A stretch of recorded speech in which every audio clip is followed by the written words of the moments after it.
Gazelle grew up in Syria, born to a Muslim family. Her parents and religious leaders taught her women had little value. Many times I've been beaten up for asking questions. Why I am created unclean woman?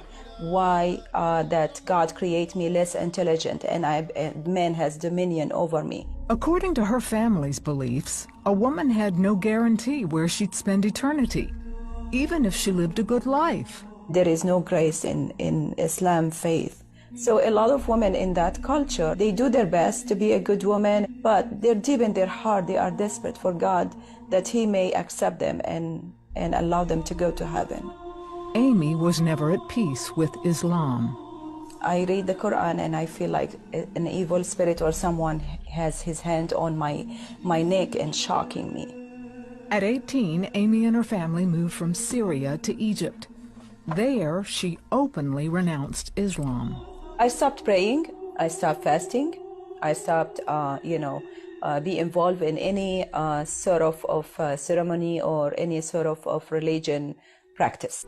When one of Amy's co-workers invited her to church, she agreed to go. But she couldn't believe that Jesus was God. It was so confusing to me. He is God, He is the Son of God, and He's man also in the same time.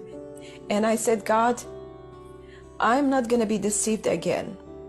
And if Jesus is truly, He's your Son, and He is God, and He is the Son of God, and He died on the cross for me to be forgiven, you must prove it to me.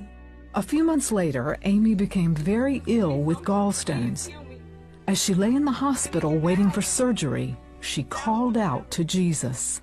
Jesus, I know you have healed a lot of people in the past, and would you please come and heal me if you are true?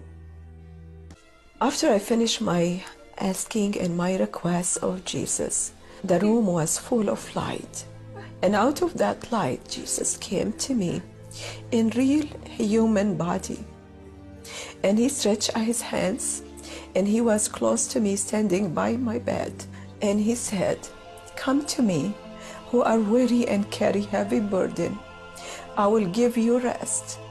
The words she heard in that hospital room were the same that Jesus had spoken in Matthew 11. But Amy had never read these verses.